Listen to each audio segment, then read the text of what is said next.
হয়, এই মুহূৰ্তত মই উপস্থিত আছোঁ ডিব্ৰুগড় জিলাৰ চাবুৱাৰ যি জাৰাইগাঁৱৰ মই পৰিৱেশ দেখুৱাইছোঁ। যিহেতু যোৱাকালি নিশা 12:30 বজাত ইতিমধ্যে যি আলফাৰ সেনাধ্যক্ষ পৰেশ বৰুৱা ডাঙৰীয়াৰ ঘৰত কোনো দুৰ্বৃত্তই আহি আচলতে গুলীচালনা কৰিছিলে বুলি জানিব পৰা গৈছে।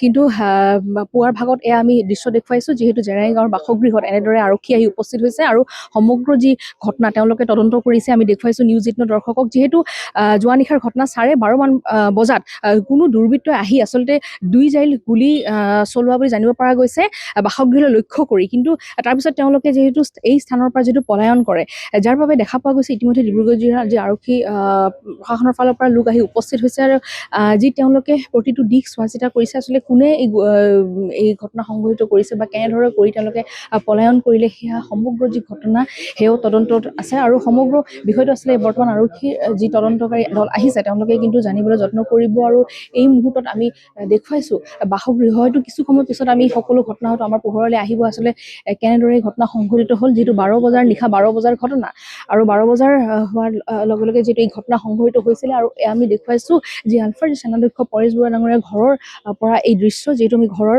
কিছু দৃশ্য দেখুৱাবলৈ যত্ন কৰিম। যিহেতু পুৱাৰ ভাগৰ পৰা আচলতে চাঞ্চল্য বিৰাজ কৰিছে সমগ্ৰ যিহেতু জাৰাইগাঁও অঞ্চলটোৰ। আৰু এই চাঞ্চল্য হোৱাৰ পিছত আচলতে সকলোৰে মাজত যিহেতু আতংক, যিটো পুৱাৰ ভাগৰ পৰাই এই ঘটনা।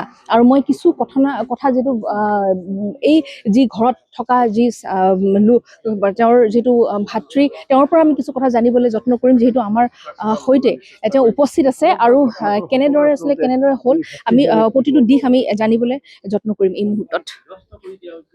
এই বস্তুটো আমি ভাবিছোঁ, যিহেতু বৰ্তমান অৰুণোদয় দহতিয়া ঘৰত আহি পাইছেহি যোৱাকালি।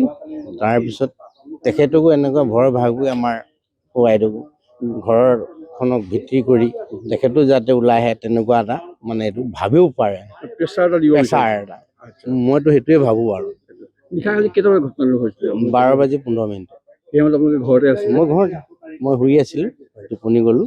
কিন্তু ঘৰৰ মানুহ, মোৰ ল'ৰা এজন আৰু এজন নাতি ল'ৰা, সিহঁতি সাৰ পাই আছিলে, বহি আছিলে। আৰু আপোনালোকৰ ঘৰত হাউচ গাৰ্ড আছে? হয়। তেখেতসকলে কি কয় এই বিষয়ে? তেখেতলোকেও শুনিছে, তেখেতলোকে ওলাইছে পিছত। হঠাৎ ফটকলে ওলাই দিব নোৱাৰেতো, হঠাৎ হৈছে ঘটনাটো। ওলাই দিলে তেখেতলোককো মাৰিবতো। প্ৰথমটো তেখেতলোককে এটেক কৰি ল'ব, কাৰণ বন্দুক বাৰু আছে তেখেতলোক। বিভিন্ন সময়ত দেখা যায় প্ৰতিটো এটা গুৰুত্বপূৰ্ণ সময়ত, ধৰক যোৱাকালি অৰুণোদয় ঘৰলৈ আহিলে, তাৰ আগত দেখিছোঁ আলফা এটা বৃহৎ দলে আত্মসমৰ্পণ কৰিছিলে। তাৰ আগত এনেকুৱা ধৰণৰ ভিতৰৰ সময়তে প্ৰতিবাৰে আচলতে আপোনালোকৰ ঘৰখনক টাৰ্গেট কি কৰে আচলতে? এইটো প্ৰেছাৰাইজ বুলি ধৰোঁ। প্ৰেছাৰাইজ দিছে, বেলেগ আৰু বেলেগ প্ৰেছাৰাইজ দিছে। আচলতে আমি দেখিছোঁ আগতো এনেকুৱা ধৰণৰ ঘটনা হৈছে। হৈছে। আপোনালোকৰ চিকিউৰিটি কেনেকুৱা ধৰণৰ ইয়াত বৰ্তমান যিখিনি বিচাৰিছে তেনেকে ধৰণৰ পৰিয়ালটো সুৰক্ষা দিছেনে? তেখেতলোকে চব চিকিউৰিটি, এই ইলেকশ্যন হ'ল, ইলেকশ্যনৰ টাইমত তেখেতলোকে 2জন ইয়াৰ পৰা নিছিলে ডিউটিৰ কাৰণে, কাৰণ চিকিউৰিটি সিহঁতৰো নাটনি হৈছে। তাৰপিছত যোৱাকালি আহিলে, ইলেকশ্যন শেষ হোৱাৰ পিছত পঠাই দিয়াৰ পৰা আছিলে তেখেতলোকো অলপ ভিতৰত আছিলে। গতিকে সেইটো ফটকলৈ গুলি শব্দ, বতৰটো বেয়া আছিলে, বৰষুণ দি আছিলে, ফটক গুলি হোৱাৰ লগে লগে তেখেতলোকো ওলাবলৈতো নোৱাৰিব, পজিশ্যন ল'ব লাগিবতো। সেইকাৰণে হয়, এই মুহূৰ্তত দেখুৱাইছোঁ যি আচলতে আলফা সেনাধ্যক্ষ পৰেশ বৰুৱাৰ যি ভাতৃৰ আজি আমি প্ৰতিক্ৰিয়া ল'বলৈ যত্ন কৰিলোঁ। আচলতে এই ঘটনা কিন্তু আজিৰে নহয়, বাৰংবাৰকৈ প্ৰায় 3বাৰকৈ এনেধৰণৰ ঘটনা সংঘটিত হৈ গৈছে। আৰু আজিৰ দিনত দেখা পোৱা গৈছে কালি নিশাৰ ভাগতো সেই একেই ঘটনা সংঘটিত হৈছে।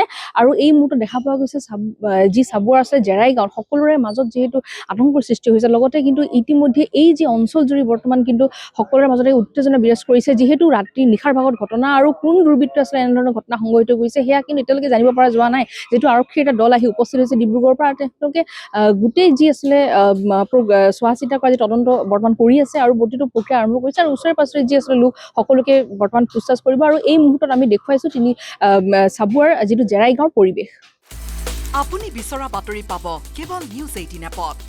নিউজ 18 এপ ডাউনলোড কৰিবলৈ স্কেন কৰক এই QR কোড। গুগল প্লে ষ্টৰতো পাব এই নিউজ 18 এপ।